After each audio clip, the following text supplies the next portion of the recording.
The planet didn't fight back. That was the part that stayed with people afterward. Not the Vreth fleet hanging in orbit like a second moon. Not the broadcast that came through every frequency at once. Not even the silence that followed. What stayed was the fact that Kalen Prime, a world of 4 billion people with a standing military and 3 generations of hard-won independence, looked up at the ships above them and chose not to fire a single shot. The Planetary Council debated for 6 hours. 6 hours, and then they signed. The Vreth didn't land troops. They didn't need to. A small administrative vessel descended to the capital, collected the surrender documents, and left.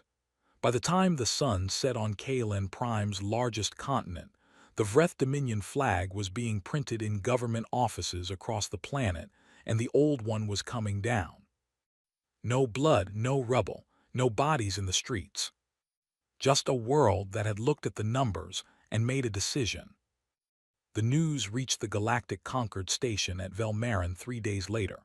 It arrived alongside news of 2 other surrenders, Pel Minor and the twin moons of Osthar, which had happened the same week, with the same bloodlessness, with the same 6-hour councils and the same quiet decisions.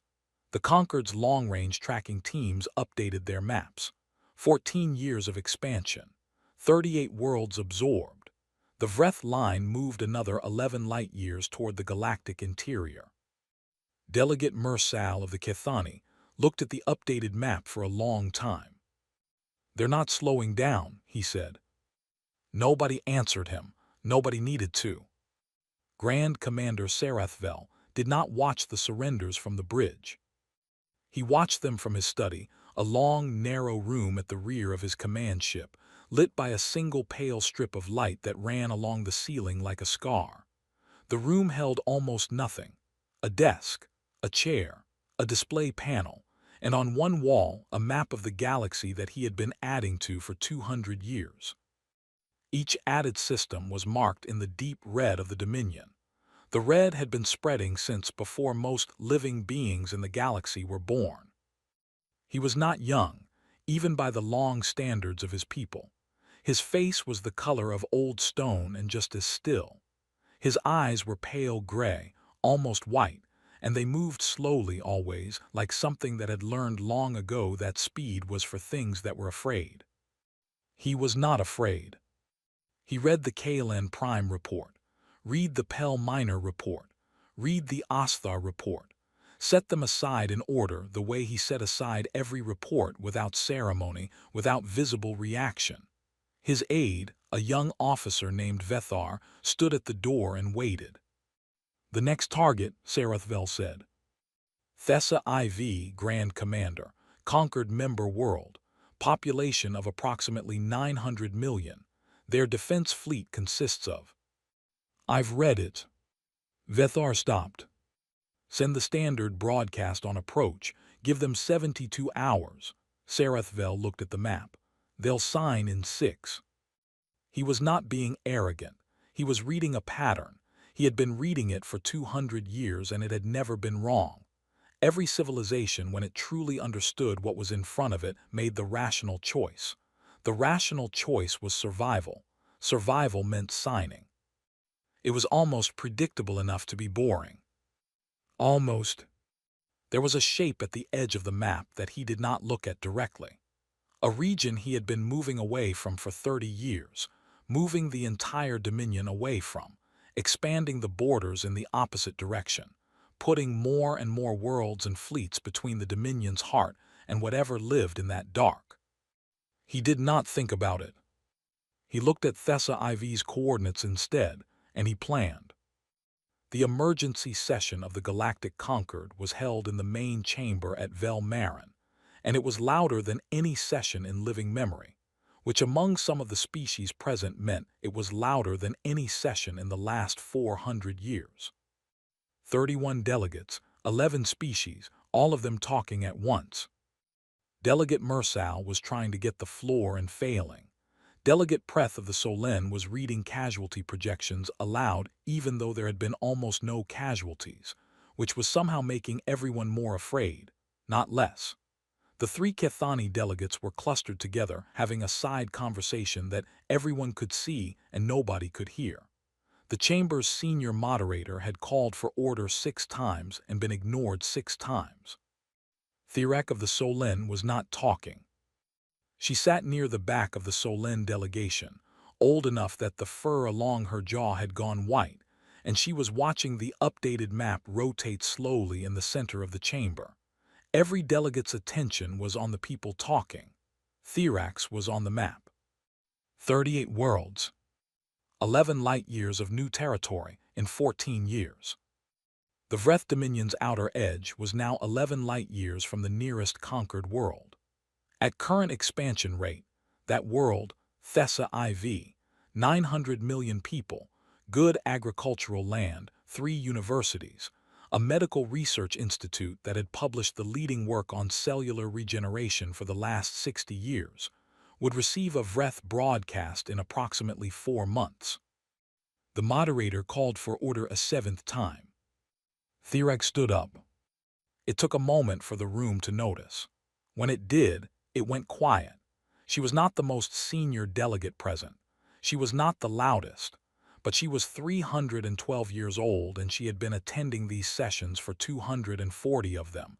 And when she stood up and didn't immediately speak, the room understood that something considered was coming.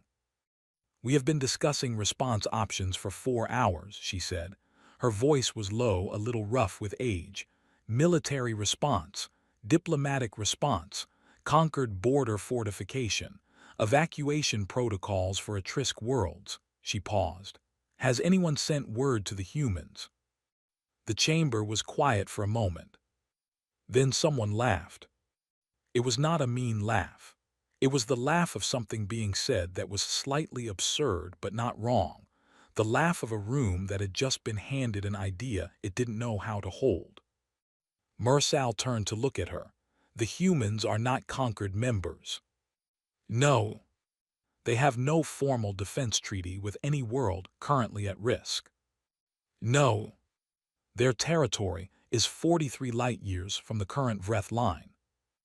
Yes, Thirak said, and they have been at peace for 40 years, which means they have been spending those 40 years building ships and going places to see what is there. And they have a word, she paused, searching her memory for the translation. They call it asterisk stubbornness. I believe they consider it a virtue. Another silence. Delegate Preth of the Solens set down her casualty projections. You're suggesting we ask a non-member civilization with no treaty obligation to intercede against an empire that has absorbed 38 worlds without a single significant military engagement. I'm suggesting, Thirak said, that every civilization in this room has been calculating odds, and the civilizations that calculated odds signed the surrender documents. I want to contact a civilization that might do something else. Nobody laughed this time. The message was composed by committee, which meant it was too long, too formal, and apologized for the interruption 3 times. It was transmitted toward human space on a priority diplomatic channel with a response request flag and an automated translation packet. The Concord's communication team estimated a response time of 6 to 8 weeks, accounting for signal travel, and the time it would take the human government to convene the appropriate decision-making body. The signal took 9 days to reach the edge of human territory. It was picked up by the relay station at Harrow Point, flagged by the automated system as priority diplomatic, and passed up the chain in 4 hours. A communications officer named Yusuf checked it over, confirmed the translation was working, and marked it urgent. By the next morning, it was on the desk of Admiral Yara Osai. She read it once, set it down. Read it again. Outside her office window, the shipyard at Port Callisto was already lit up for the early shift, the bright white arcs of cutting tools, the slow movement of hull sections being guided into place by magnetic cranes, the distant thrum of engines being run through their test cycles. She had been watching this view for 11 years. She knew every sound of it. She picked up the message a 3rd time, and read the part about Thessa IV. Then she opened her desk drawer, took out a paper file, actual paper. She had always found screens too easy to close, and laid the message flat beside a photograph she kept face down in the drawer. She didn't turn the photograph over. She didn't need to. She already knew what was in it. A colony station, silver and white, hanging in orbit above a red-brown world. The name printed along the station's upper ring in letters large enough to read from a shuttle. Meridian. Ose put the message back down, stood up, walked to the window. The cutting arcs at the shipyard were very bright in the dark morning. She watched them for a while, then she picked up her comm and called her chief of staff. "Clear my morning," she said, "and get me a line to command, priority." She paused, and someone pulled the readiness report on the Asterisk Carthage. The Asterisk Carthage had been in service for 31 years, which in most human institutions would mean she was getting old. In the Earth Federation fleet, it meant she had been rebuilt twice, upgraded 4 times, and had accumulated the kind of reputation that younger ships hadn't had time to earn yet. She was a dreadnought-class vessel, which meant she was large and heavily armed and designed with the explicit philosophy that if you were going to a fight, you should be able to end it. Her crew called her the stubborn old woman. They meant it as the highest possible compliment. In the dry dock at Port Callisto, work crews were already moving over her hull in the pre-dawn dark, checking seals, running diagnostics, loading supply containers into the ventral bays. The dock supervisor had gotten a priority resupply order at 400 and had responded to it the way any priority order at 400 was supposed to be responded to, with speed and without questions. He did not yet know where the Carthage was going. Across the shipyard, in a briefing room that smelled of recycled air and old coffee, Admiral Ose was reading the Vreth Dominion's military profile for the second time and underlining things that interested her. The things that interested her were not the fleet numbers, although those were significant. They were not the weapons profiles, although those were significant too. The thing that interested her most was a single line buried in the intelligence annex, written in the dry language of analyst reports, easily skimmed and easily missed. In no recorded engagement has any Vreth military action encountered sustained resistance following initial contact. All subject civilizations have elected negotiated surrender within 72 hours of fleet arrival. She underlined it. Then she wrote 3 words in the margin, in her own handwriting, in the decisive script of someone who had made a decision before they sat down to read. The words were, "First time for everything." She capped her pen, closed the file. Outside, the cutting arcs burned white in the dark, and the Carthage sat in her dock, old and rebuilt and very heavily armed, waiting to find out where she was going. The Carthage had a smell. Every ship had one, recycled air metal, the particular chemical signature of whatever cleaning compound the maintenance crew favored. The Carthage smelled like all of that, and also like something older underneath it, something that had soaked into the walls over 31 years of use and couldn't be scrubbed out. Engine grease and old decisions. That was how Chief Engineer Rajan Prakash described it to anyone who asked, which was mostly new crew members in their first week who hadn't learned yet that you didn't ask Prakash questions unless you had time for the full answer. He was under the port's secondary coolant manifold when Admiral Osai came aboard, which meant he missed the formal arrival entirely, and had to be informed of it later by the ship's AI, which he had named Vera because calling it the ship's AI felt rude. "The Admiral has boarded," Vera said, through the small speaker near his left ear. "I know," Prakash said. He did not know. He was covered in coolant residue and arguing with a seal that had been misfitted at the last maintenance cycle. "Tell her I'll be at the briefing." "She didn't ask for you." "Good, then I won't be late." He went back to the seal.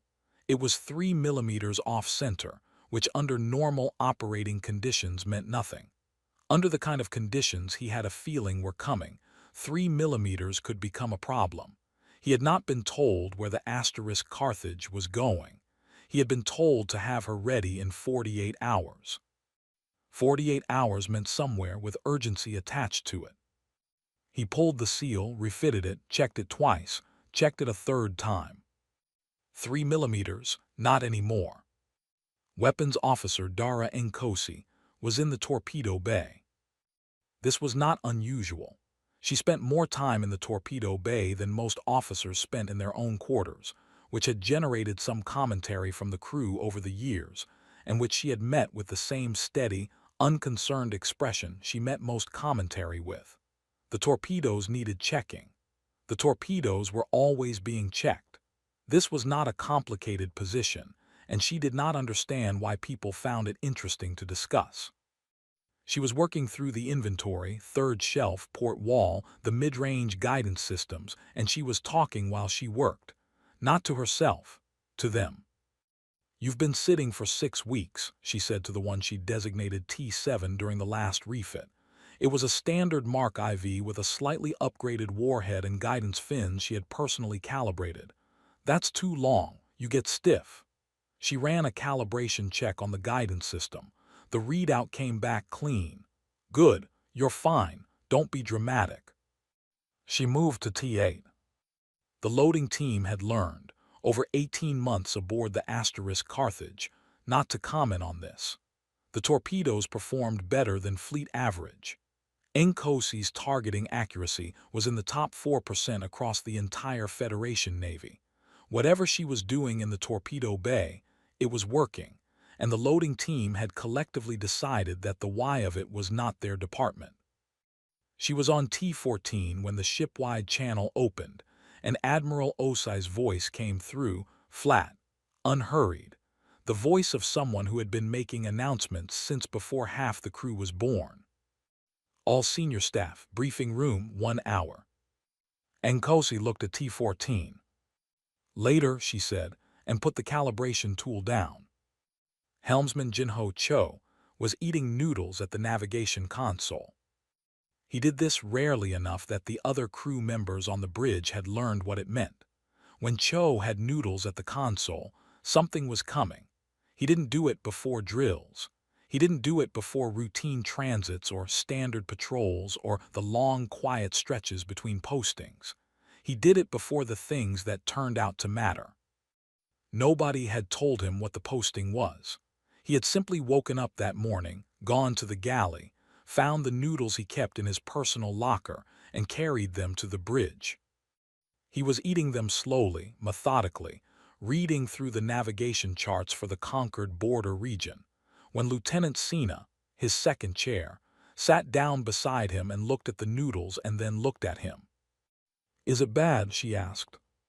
Cho took another bite, looked at the charts. "Don't know yet. But it's something."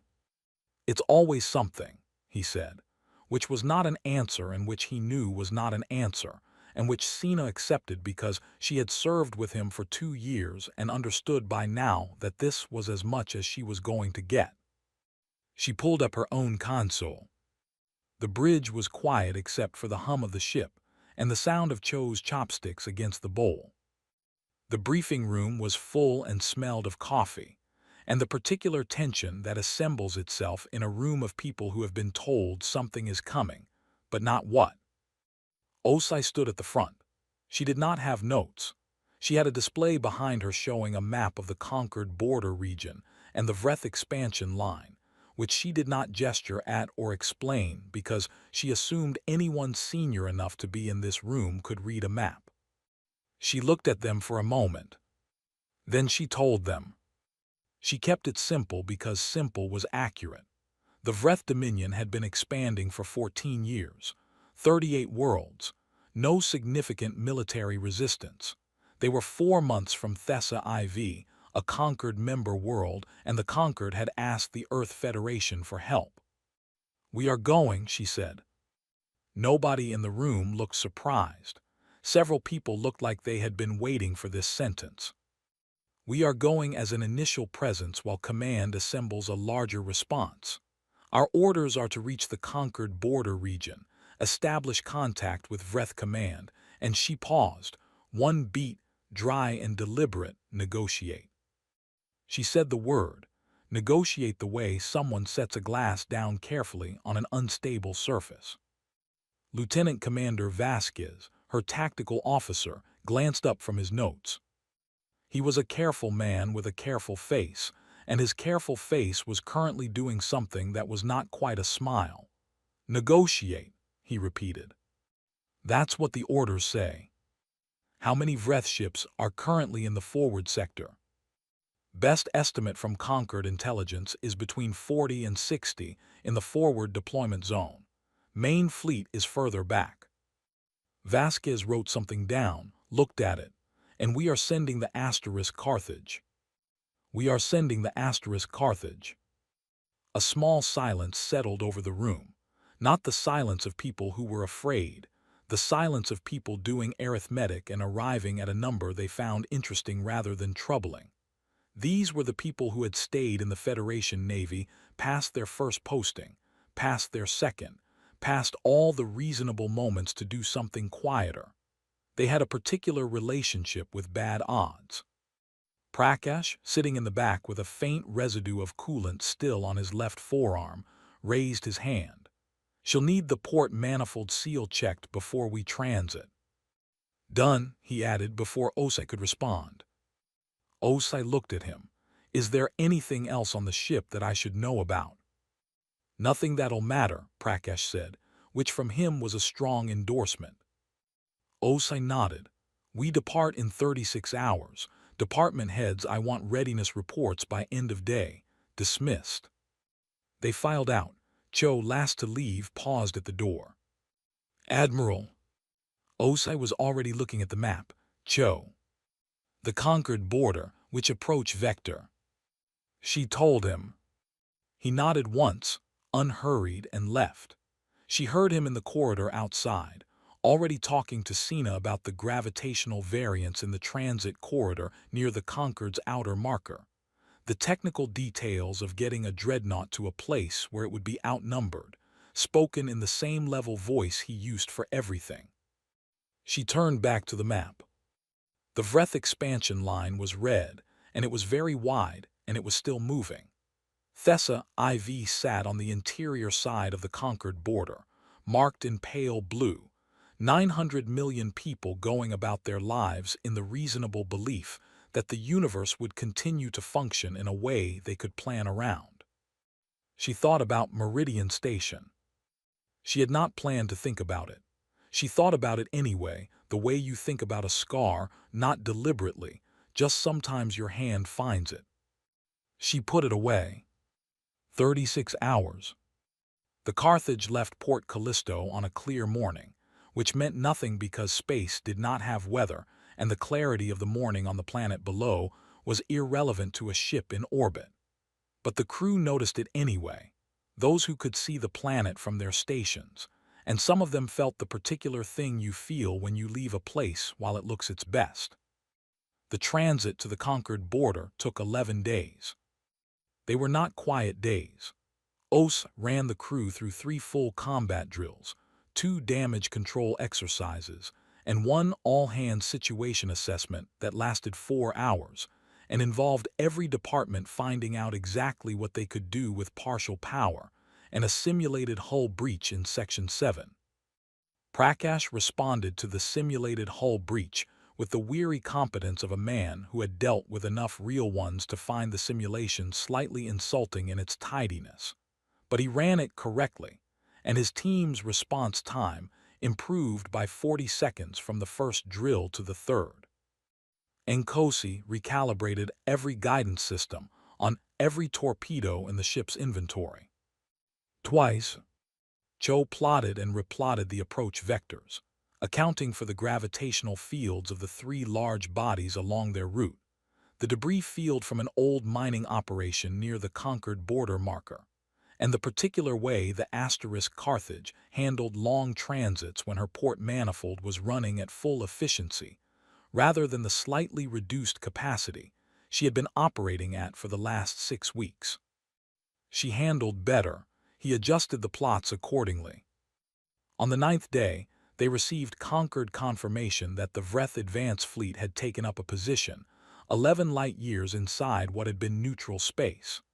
The fleet numbered, according to the Conquered's long-range sensors, approximately 42 vessels.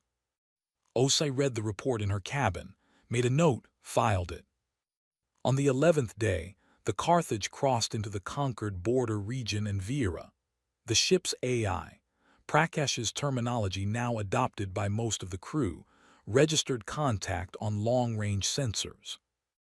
Vreth ships, 41 confirmed, 1 probable, spread across a wide holding pattern near the gravity shadow of a cold blue star called, on the Conquered charts, Veloreth.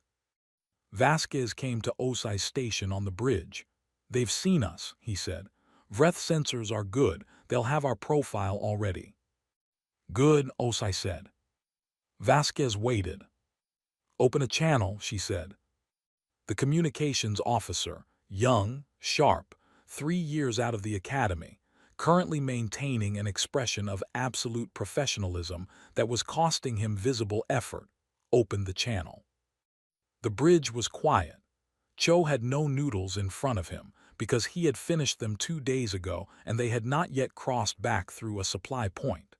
He sat at his console with his hands resting loose on the edge of it, watching the navigation display, looking calm. Osai stood, looked at the forward screen, which showed the blue star and the distant shapes of 41 Vreth warships, and the very large amount of space between them and the asterisk Carthage. She thought briefly about the word asterisk negotiate. "This is Admiral Yara Osai of the Earth Federation ship asterisk Carthage." Her voice was flat and even and filled the bridge without effort. "You are currently occupying space in the Conquered border region near a Conquered member world. I'm going to need you to turn around." She nodded to the communications officer, who closed the channel. The bridge waited. Sarathvel's response came 40 minutes later, the signal delay of distance. It was formal, long, and delivered in the carefully translated cadences of someone who had delivered this kind of message before. It identified him by his full title and the full scope of the Dominion's reach. It cited treaty precedents and territorial claims and the administrative realities of the 38 worlds now under Dominion governance. It was, in its way, a masterpiece of composed authority. At the end of it, there was an offer, politely worded, silk over stone, for the asterisk Carthage to withdraw from the region with full Federation honors intact. Osai listened to the whole thing. Then she looked at Vasquez. "What do you think?" Vasquez considered. "I think he's used to people saying yes to that speech." "So do I." She looked at the forward screen again. 41 ships, cold blue star, a lot of space. "Tell him we'll need more time to consider our response," she said. The communications officer sent it. Then Osai turned to Cho. "Plot me an intercept approach to the forward Vreth element. I want 3 options. 1 conservative, 1 aggressive, 1," she paused, "creative." Cho's hands moved to his console. He did not ask what asterisk creative asterisk meant. He already knew. The Vreth formation was called the Enclosure. It had a proper military designation in the Dominion's Tactical Codex, Formation 7, Variant C, designed for overwhelming a single hostile vessel in open space, but the crews who used it had called it the Enclosure for so long that the formal name had mostly stopped appearing in field reports. 41 ships arranged in a sphere of fire, every angle covered, every escape vector locked, the subject vessel at the center with nowhere to go and no good options left. Sarathvel had used it 11 times. 11 times, the ship at the center had stopped moving and opened a channel. He gave the asterisk Carthage asterisk 3 hours to respond to his offer. When no response came, he gave the order and the Vreth fleet began its approach, slow, deliberate, the way you close a hand around something that has nowhere to run. There was no urgency in it. There was no need for urgency. The mathematics were clear, and the subject vessel's commanders were surely reading the same mathematics and arriving at the same conclusion. Any moment now. The Carthage moved. Not away. Sarathvel watched the display and recalculated what he was seeing because the first reading did not make sense. The Carthage was not pulling back, not turning to run, not opening a channel. She was accelerating directly toward the left flank of the Vreth formation, at a speed that was aggressive for a ship that size, aimed at the gap between the fourth and fifth vessels of the outer ring. "She's going to attempt a breach," Vethar said. "She won't make it," Sarathvel said. The fourth and fifth vessels closed the gap. The Carthage adjusted. Not toward a new gap, toward the fourth vessel itself directly, as if she intended to ram it, which was insane, which meant she did not intend to ram it, which meant. The Carthage fired. Not at the fourth vessel, at the cold blue star. Specifically, at the magnetic field monitoring buoy that the Vreth fleet had placed near Velorath's outer corona 3 weeks ago when they established their holding pattern. The buoy that was keeping the fleet informed of the star's magnetic activity, so they could adjust their sensor arrays accordingly. The buoy that, when it was destroyed at close range by a Federation torpedo, sent an uncontrolled feedback pulse through every Vreth sensor array currently tuned to that frequency. 14 Vreth ships went briefly blind. Briefly was enough. The Carthage went through the gap.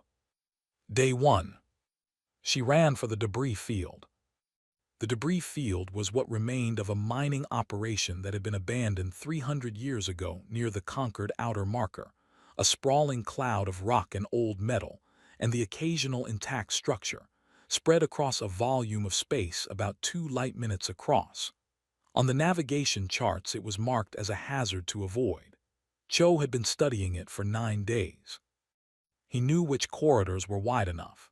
He knew which clusters of rock were gravitationally stable and which were drifting on predictable vectors. He knew 3 routes through that a ship the size of the asterisk Carthage could use, and he knew that those same routes would be considerably more complicated for Vreth ships, which had a longer beam and a wider turning radius at speed. The Carthage went in. 6 Vreth ships followed. 2 of them made it through without incident. 2 of them clipped debris badly enough to reduce their speed. 1 of them misjudged a corridor and had to reverse, losing 12 minutes, and by the time it came out the other side the asterisk Carthage was gone. The 6th ship did not come out at all. Not destroyed, tangled, engines fouled by a cable array from an old mining platform that Cho had flagged in his notes as asterisk "do not enter this corridor," and that the Vreth navigator had not known to flag. Nkosi, watching the display from her station, made a small satisfied sound and said nothing else. Day 2. They pulled the Vreth ships toward a gas giant. It was a large one, the kind of planet that hadn't quite made it to being a star, dull orange and slow turning, with a deep gravity well and a radiation belt around its equator that played havoc with targeting systems. Osa had marked it on her first pass through the charts. Vasquez had asked her about it, and she had said asterisk maybe, and he had understood that maybe asterisk meant asterisk yes, later. Later was day 2. The Carthage came in low, under the radiation belt, running the equatorial pass at a speed that made Cho's hands very steady and very precise on the controls, and made everyone else on the bridge focus extremely hard on their individual consoles. The gas giant's gravity caught them and bent their trajectory, and for 43 seconds it was not entirely clear that Cho had the numbers right. He had the numbers right. The Carthage came out of the equatorial pass on the opposite side of the planet, swinging fast, and the 3 Vreth ships that had been pursuing them, which had gone over the planet rather than under it, because going under it had looked insane from a distance, came around the far side of the planet into the path of the asterisk Carthage asterisk forward guns at a range that Nkosi described afterward, to T7 and T8, as almost considerate. She fired 2 Vreth ships out of the fight, one pulling back with significant damage. The Carthage went around the gas giant again, from the other side this time, and disappeared into the star shadow before the rest of the Vreth fleet could reposition. Sarathvel looked at his display and did something he had not done in a long time.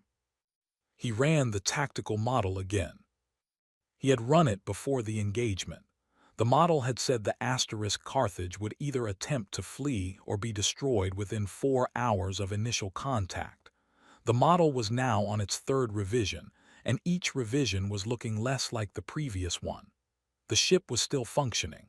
7 of his vessels were damaged or out of position. The one in the debris field was still being extracted. He looked at the model. He looked at what the asterisk Carthage had actually done. He looked at the difference between these two things. "What are they doing?" Vethar asked. Not tactically, the tactical picture was clear enough. He meant something underneath the tactical picture. What kind asterisk of thing was this? Sarathvel thought about it. "They're not trying to win," he said slowly. Vethar waited. "They're not trying to escape either." He looked at the display. The Carthage had moved again northeast by the conquered chart grid toward the system with the 3 moons. "They're making us chase them. Every position we take, they move. Every move we make, they use." He paused. "They are not playing a game they can win. They are playing a game where we keep losing pieces." Vethar looked at the display. "We still have 34 functional ships against 1. "Yes," Sarathvel said. He did not say and yet. He did not need to. Day 4. The system with the 3 moons. The moons were small and close-orbiting, and they created a gravitational interference pattern between them that Cho had described to Sina as a 3-body problem with an attitude. Navigating through, it required continuous adjustment, small corrections, constant attention, no room for anything automated. You had to fly it by hand. Cho flew it by hand. The Vreth ships came in on a wider approach, staying outside the worst of the interference zone, which was tactically sensible, and which also meant they were predictable. They took up positions at the 3 points of the moon system where the interference was lowest. Clean angles, good coverage. The problem was that the asterisk Carthage was already on the other side of the system by the time they settled into position, having come through the middle of the interference zone where no sane pilot would go, and she came out facing the rear arc of the nearest Vreth contingent. 2 more ships gone. A third, trying to turn, took a glancing hit to its engine section that left it drifting. The Carthage took damage too, this time. A Vreth volley caught her port side, and Prakash spent 90 minutes in a section of corridor that was technically in vacuum, held there by a magnetic clamp and his own stubbornness, patching a hull breach with a tool kit and language that he would later describe to new crew members as focused communication with the ship. The breach held. The Carthage kept moving. Day 6. 11 Vreth ships damaged or destroyed. The Carthage was running with partial shielding on the port side, 1 secondary weapon array offline, and a coolant system in the engine section that was running hot in a way Prakash was managing by spending an uncomfortable amount of time in the engineering bay personally supervising the pressure regulators. He had stopped sleeping in his quarters. He had a cot next to the regulators now. He talked to Vera while he worked.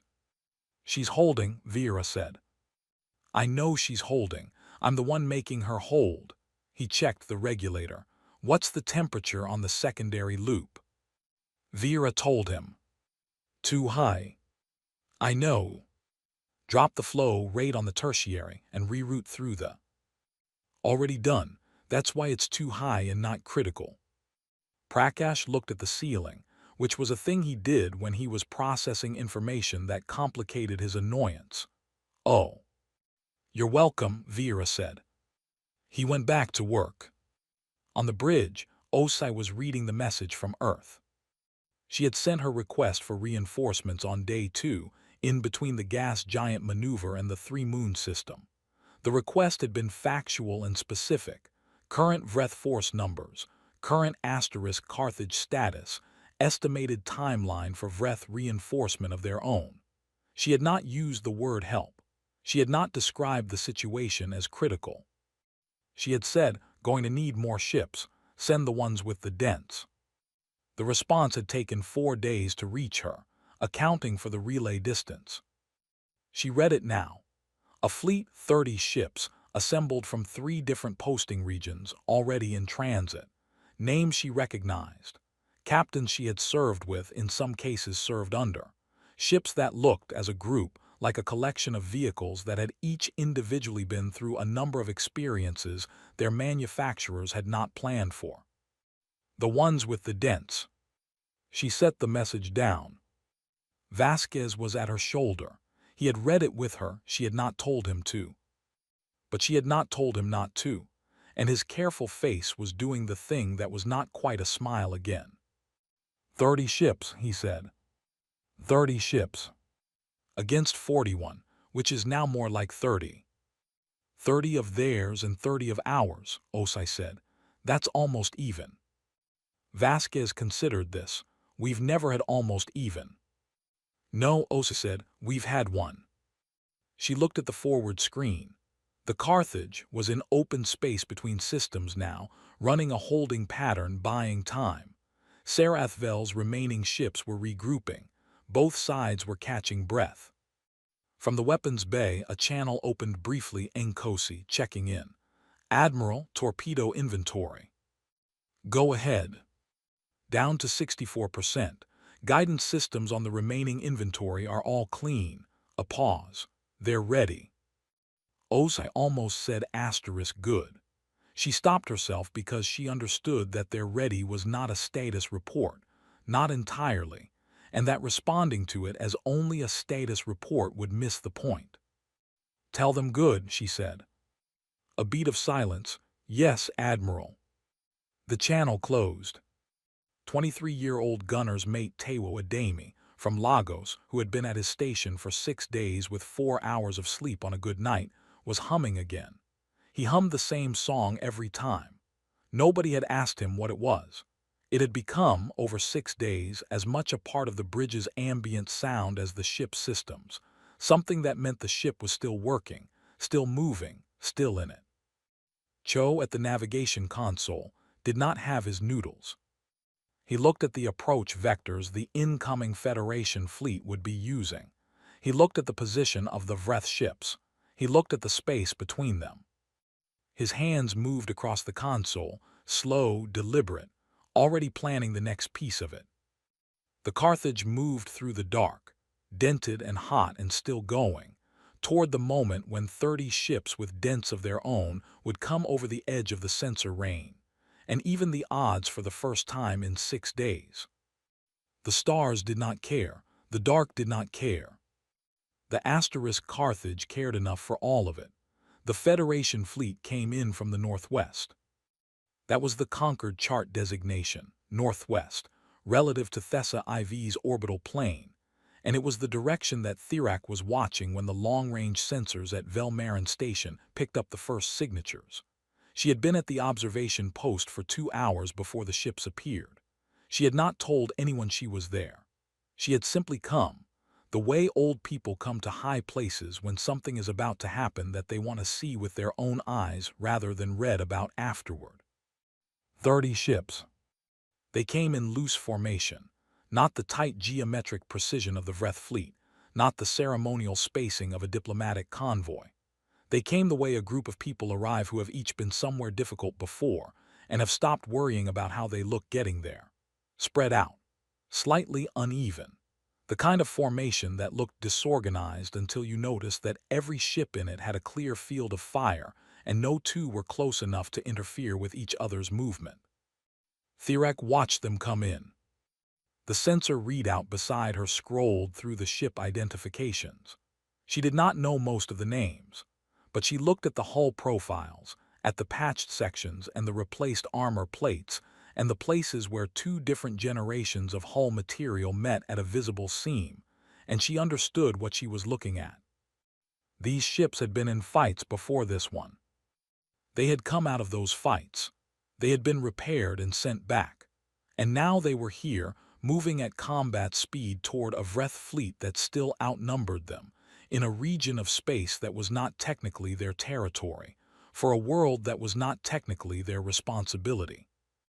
She stood there in the cold observation post and watched them come, and she did not say anything, because there was nothing to say that the picture was not already saying more clearly. The Carthage came out of her holding pattern the moment the fleet arrived on sensors. Osai did not wait for a formal link-up. She sent one message to the incoming fleet, coordinates, Vreth positions, current tactical picture, and got back one message from Fleet Captain Ndidi Ibarra aboard the *F's Resolute *, which read, "Seen it. Coming in on your left. Don't wait for us." Osai read it and felt something that she did not name and did not examine. She turned to Cho, "Take us in." Cho's hands were already moving. Sarathvel saw the Federation fleet arrive and did the thing a commander of 200 years' experience did when a situation changed. He recalculated. 30 new ships. His remaining fleet, after 6 days of the Carthage particular approach to the engagement, was at 29 functional vessels. The numbers were close to even now. Close to even was not a situation Sarathvel had been in for a very long time. He ran the tactical models. The models said the engagement was winnable. The Vreth ships were individually more powerful than most of the Federation vessels. His fleet had greater total firepower. The terrain favored neither side. The models said winnable. He looked at the models, and then he looked at what 6 days of the Carthage had taught him about the difference between what the models said and what actually happened, and he felt not fear. He did not think it was fear. He was not certain he had the correct word for it, something he had not felt in a long time. Attention, real attention, the kind that came when a situation stopped being predictable. "They're splitting the engagement," Vethar said. Sarathvel looked at the display. The Federation ships were not forming a line. They were breaking apart smaller groups of 3 and 4 ships, each group moving toward a different section of the Vreth formation. The Carthage was at the center of it, driving straight for the Vreth command element. "Straight for him." "She's coming for us," Vethar said. There was something in his voice that was not quite disbelief. "Yes," Sarathvel said, "she is." The Battle of Thessa IV was not a single battle. It was 6 separate engagements happening at the same time across a volume of space roughly 14 light-minutes across, each one requiring the Vreth fleet to make decisions about where to send ships, which calls to answer, which positions to hold. Every time the Vreth command element chose to reinforce one engagement, another one somewhere else reached a critical moment. Every time they pulled ships back to consolidate, the Federation groups re-angled and made consolidation cost something. Vasquez ran the coordination from the Carthage bridge, tracking all 6 engagements on a display that had been expanded to cover most of the forward wall. He had not slept in 22 hours. His voice, relaying position updates and targeting advisories to the other Federation captains, had gone flat in the way that voices went flat after long enough. Not tired, exactly, just stripped of everything unnecessary, pure function. Ibarra's group, 4 ships including the Resolute caught the Vreth left flank moving to reinforce the center and hit them from above the orbital plane. An angle the Vreth left flank had left open because they were focused on the threat in front of them and had not expected anyone to come from above. The Vreth left flank stopped moving to reinforce the center. A Federation group on the right, 3 ships, one of them held together in its forward section with what the crew later described as determination and sealant, pushed through a Vreth line that had thinned when ships were pulled to cover the left flank. The line gave. Not collapsed, not rooted, but it moved, and once it moved it had to keep moving to avoid being cut, and once it was cutting it was no longer holding position, and once it was no longer holding position, The thing it had been holding position to do, take Thessa IV, was no longer something it could do today. Adami was humming. He fired in the gaps between notes, which was not something he had been trained to do, and not something anyone had told him was correct form, and not something he could have explained if asked. His targeting numbers were good. His hands were steady. The song he hummed was one his grandmother had sung in her kitchen in Lagos when he was small, something about water and the morning, and he had not consciously thought about that in years and was not consciously thinking about it now. He fired. He hummed. The Carthage cut through the space between two Vreth ships moving to intercept her, and Cho took her through the gap at a speed that technically exceeded the recommended operational parameters for a dreadnought of her class in proximity engagement and Prakash. In the engineering bay, made a sound that was not quite a word, but communicated clearly that he was aware of this fact.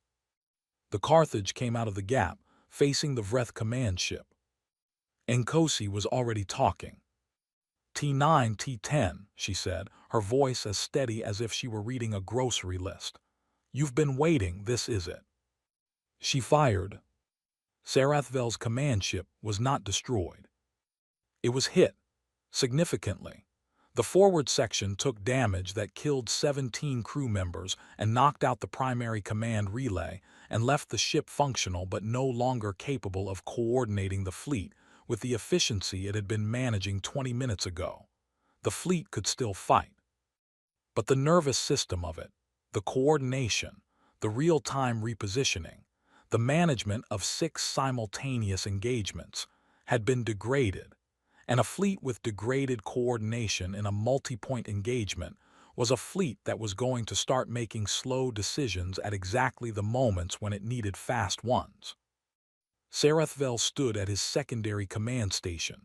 The primary was offline and watched his display, and understood what had been done and how it had been done and why it had worked. The humans had not tried to destroy the fleet. They had tried to break its ability to think clearly. They had created enough simultaneous problems that any solution to one of them made the others worse. They had understood that a fleet this size, with this much firepower, could not be beaten in a straight fight with 30 ships, so they had not fought a straight fight. They had fought 6 separate fights, all connected, none of them individually decisive, all of them together amounting to something that was. He had not been beaten, but he had been stopped. In 200 years of command, across 11 uses of the enclosure and 38 absorbed worlds, not a single subject civilization had stopped the advance. He looked at his display. The Vreth fleet was still functional. The Federation fleet was still functional. The battle had reached the state that military theorists called a mutual deterrent standstill, which was a formal way of saying that both sides were in a position where continuing would be expensive, and neither side had the clear advantage that made expense worthwhile. The Vreth had never reached this state before because the subject civilizations had always made the rational calculation and stepped back before it got here. He looked at his display for a long time. Then he did something he had never done in 200 years of command. He sent a ceasefire proposal. Thirak was still at the observation post when the engagement signatures on the long-range sensors stopped multiplying. She watched the display settle, ships still present, weapons cold, the hot statistical noise of an active battle going quiet by degrees. She had been at enough of these sessions over 300 years to know what a ceasefire looked like on a sensor readout. The signatures didn't disappear. They just stopped moving toward each other. She released a breath she had not known she was holding.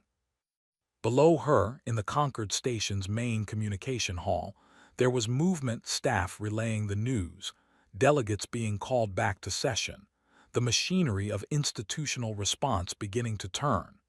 She could hear it distantly, a low hum of activity working its way up through the station's floors.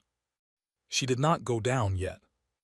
On the surface of Thessa IV, which she could not see from here but which she was thinking about, 900 million people had spent the last 6 days watching the sensor readouts in their homes and public halls and government offices, watching the lights in their sky, making their own calculations about what those lights meant. Waiting. The lights had stopped moving toward them. She thought about the question she had asked in the conquered chamber, which someone had laughed at, which had stopped being funny fairly quickly. She thought about what it cost to ask a question that got laughed at and then turn out to be right. She thought about a human admiral she had not yet met, on a damaged ship that was still functional, in space that was technically none of her business, who had spent 6 days making the Vreth Dominion encounter a concept it had no framework for. The concept of a door that didn't open when you pushed it. She would meet the admiral eventually. There were going to be negotiations. There was a great deal to discuss. She hoped she would remember to ask about the noodles. She had seen it on the bridge transmission feed, a young helmsman, before the engagement, eating noodles at a navigation console. And she had not understood what it meant, but she had the strong feeling it meant something. And she was 312 years old, and she had learned to pay attention to the things she didn't understand. She looked at the settled sensors for another moment. Then she went downstairs. On the Carthage bridge, after the ceasefire confirmation came through, nobody cheered. That was the thing that Sina remembered afterward when she told the story. You might expect cheering. There was no cheering. Adami stopped humming. Vasquez looked at his display for a long moment and then sat back in his chair and closed his eyes. Cho's hands came off the navigation console slowly, the way you release something you've been holding tightly for too long. Osai stood at the forward screen and looked at the space where the battle had been. Thessa IV was visible from this angle, a pale crescent against the dark, blue-green at its edge where the atmosphere caught the light of its sun. 900 million people, Medical Research Institute, 3 universities, a world that had been 4 months from a broadcast that would have started a 6-hour council and ended with a signature. It was still there. She looked at it for a while. Then she turned to Vasquez. Damage report. Port shielding at 30%. Forward weapons bay 2 is offline. Hull integrity at 91 overall with 3 sections flagged for priority repair. He paused. Crew casualties 14 injured, none critical. She received this, held it. Tell Prakash, she said, that she held. Vasquez sent it. From the engineering bay, after a moment, a single message came back. I know. Osai looked at Thessa IV one more time. Then she picked up the ceasefire terms the Vreth had transmitted and began to read. There was a great deal of space still left in the proposal for what came next, both sides at a standstill, neither side beaten, 38 worlds still under Dominion governance, a galaxy that had watched one ship and then 30 hold a line that nobody thought could be held. And somewhere at the edge of the Vreth's maps, something Sarathvel had never talked about to any civilization he had absorbed, something he had been running from for 30 years, still moving through the dark. She did not know about that yet. She would. The station at Velmarin had a room nobody used for anything important. It was on the station's outer ring, 3 levels below the main diplomatic hall, and it had a long window that looked out at the dark between systems rather than at the star or the nearby worlds. Someone had put a table in it once, and chairs, and then nobody had met there for anything official, and gradually it had become the kind of room that accumulated forgotten things. An old star chart on the wall, a broken instrument on a shelf, 3 chairs that didn't match.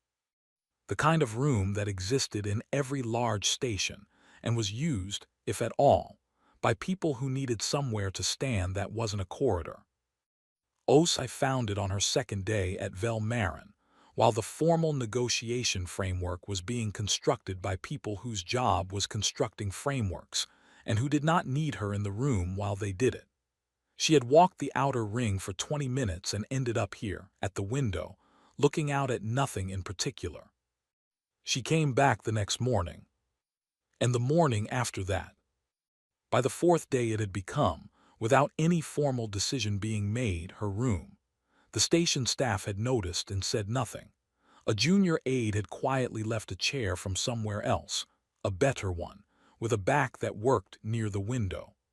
Osai had not thanked anyone for it because she had not asked for it, and therefore could not officially acknowledge it without having a conversation she didn't want to have.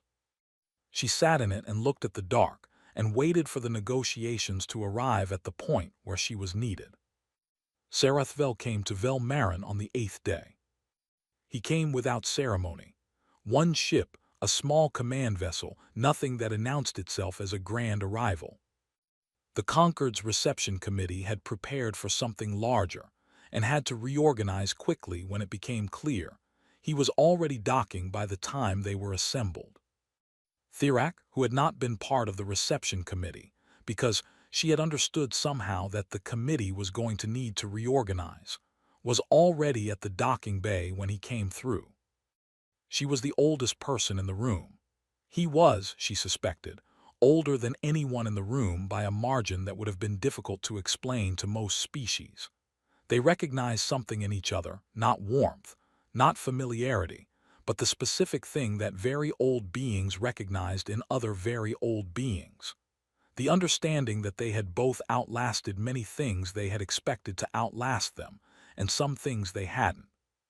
He looked at her, she inclined her head. "The human admiral," he said, not a question, not a request, a statement of what he expected to happen next. "She's here," Thirak said. The formal negotiation was held in the main diplomatic hall, and it was long and procedural and covered in the first 2 days the expected ground. Ceasefire terms, troop positioning, the status of the 38 absorbed worlds, the question of conquered border integrity, the framework for what a longer peace might require from both sides. Osai sat through most of it. She was not the lead negotiator. The Federation had sent diplomatic staff for that, people who knew the language of negotiation in a way that she did not and did not particularly want to. Her role was presence. The Vreth knew who had been in the Asterisk Carthage. The Vreth knew what 6 days and then 1 battle had cost them. The presence of the person responsible for that, sitting at the table, said something that the diplomatic staff's careful language did not say, and did not need to. She listened. She read the documents when they were placed in front of her. She asked 3 questions in 2 days, each of them specific and practical, and accepted the answers and moved on. Sarathvel watched her from across the table.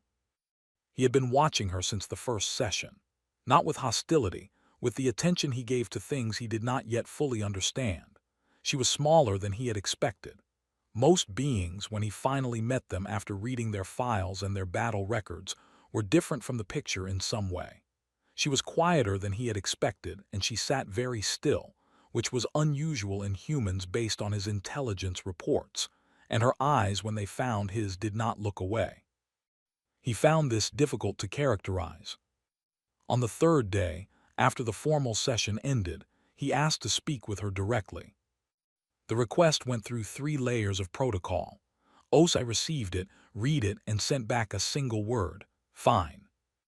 They met in a small room off the main hall, just the 2 of them and a translator unit, because his command of the human language was functional but not precise enough for a conversation that mattered, and her command of Vreth was non-existent. The room had 2 chairs and a table and a window. Through the window, the pale crescent of Thessa IV was just visible at the edge of the frame. He looked at it for a moment before he spoke. 42 ships, he said, against 1 and then 30. Yes. We should have 1. Yes, she said again. No argument in it, just agreement with the arithmetic. He studied her. You knew that before you came. I knew the numbers. And you came anyway. She said nothing. She was looking at the window, at the crescent of the planet, and her face was the face of someone thinking about something that was not in the room. He waited, because he had 200 years of practice at waiting, and after a moment she turned back to him. Someone had to, she said. He considered this. It was a simple sentence and it should have been a simple answer, but it wasn't. He could hear something under it, not bravado, not ideology, something that was quieter and older than both of those things. He did not have the correct translation for it, and he suspected the translation did not exist in his language. "There is something I did not tell the conquered," he said. She waited. He told her. He told her about the outer dark, the region at the far edge of the maps that he had been not looking at for 30 years. He told her what had been found there 12 decades ago, when the Dominion was younger and still exploring outward. He told her what it had done to the 3 worlds that were closest to it.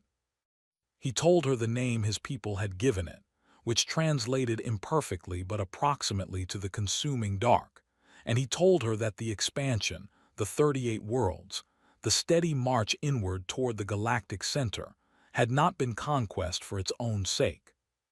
It had been running.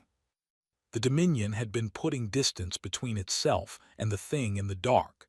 Every absorbed world was another layer of buffer. Every new border was further from the outer rim.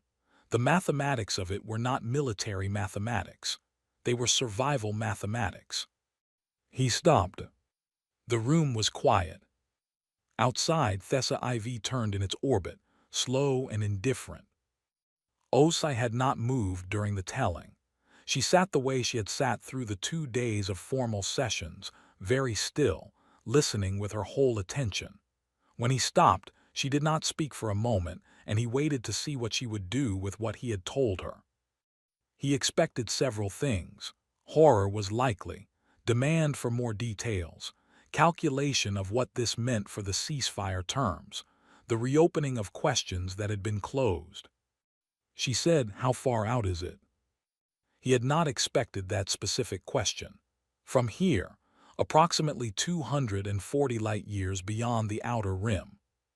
Has it moved since the 3 worlds? Slowly. Our best projection is that it continues outward expansion at. Does it respond to anything? Have you tried anything against it? He looked at her. We ran from it. I know. What did you try before you ran? He was quiet for a moment. Weapons, standard armament.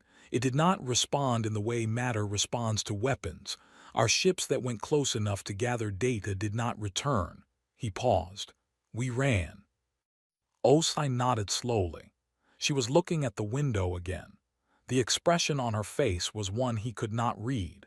He was good at reading beings after sufficient study, and he had been studying her for 3 days, and he could not read this expression. I'll need the coordinates, she said. He processed this, the coordinates of the consuming dark. He looked at her. Admiral, that is. I know what it is. I need the coordinates.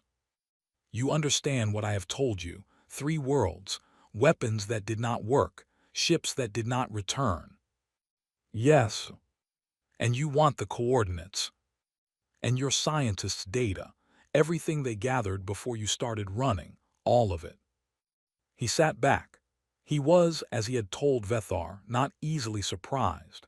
He had just been surprised twice in 10 days by the same species, which was twice more than the previous 200 years combined.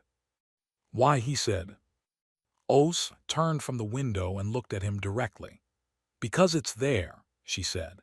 And because if it's moving, eventually there's nowhere left to run to. And because someone should go look at it and figure out what it actually is before it gets to a place where looking at it from a distance isn't an option anymore. A silence. That, he said carefully, is an insane approach to the problem. Probably. She reached into the folder on the table in front of her and took out a paper form, an actual paper form, the kind that still existed in Federation logistics because some administrative processes had never been fully digitized, and set it flat on the table. It was a resupply authorization for the Asterisk Carthage. It had already been filled out. It had already been signed. She had done it before she came into this room. He looked at the form, he looked at her, he looked at the form again. You filled this out before I told you, he said. I filled it out before I came to Velmarin, she said. He was quiet for a long moment. You did not know what I was going to tell you. No, but something's been driving an empire inward for 30 years and I wanted to know what it was. She looked at the form. I want your scientists, the ones who went close enough to gather data, whatever data they still have, and your charts of the outer rim. He looked at her for a long time. 200 years of command, 38 worlds absorbed, an advance that had never been stopped. And now this.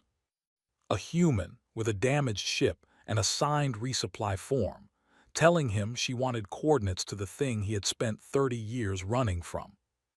With an expression that was not brave and not reckless, and not the face of someone who had not understood what they were being told. The face of someone who had understood and was going anyway. He thought about what his people had done when they found the consuming dark, what every civilization in the galaxy would do if they knew, the calculation, the rational choice. He said, my scientists are on the command ship. I will have their data transferred tonight. She nodded, picked up the resupply form, put it back in the folder. Outside the room, the station continued its operations, the hum of it coming through the walls, the distant voices of delegates and staff, the ordinary machinery of civilizations trying to find a way to share space with each other without destroying what they'd built. In the corridor outside the small room, Cho was sitting against the wall with a bowl of noodles he had sourced from somewhere on the station. He had not disclosed where, and nobody had asked, eating with methodical patience while he waited. A Vreth guard stood 6 meters down the corridor. He had been standing there since Sarathvel went in. He was large, uniformed, and had the expression of someone performing duty correctly and finding it neither interesting nor unpleasant. Cho looked at the guard looked at Cho. Cho held out the bowl. The guard looked at it, looked at Cho, looked at the bowl again, reached over slowly, the way you reached for something you weren't certain about, and took one noodle. He ate it. He looked at the ceiling, the way people looked at the ceiling when they were assessing something they hadn't expected. Then he looked back at Cho. Cho held the bowl out again. The guard took another one. They sat there in the corridor outside the room where an admiral and a grand commander were agreeing to go look at the thing that ended worlds. And they ate noodles in the particular silence of 2 beings who did not share a language but had found, unexpectedly, a small thing they shared anyway. Osai came out of the room alone. Cho stood up. He didn't ask. He looked at her face and she looked at his, and he took the bowl back from the guard, who released it without comment and fell into step beside her. They walked the corridor toward the outer ring, toward the room with the good chair and the window that looked out at the dark between systems. She stopped at the window. She put her hand against the glass. 240 light-years beyond the outer rim. Something ancient and enormous, moving slow, consuming what it found, unbothered by the weapons of the civilizations that had tried, and the silence where those civilizations' ships used to be. It had never met anything that didn't run. The Carthage was being resupplied.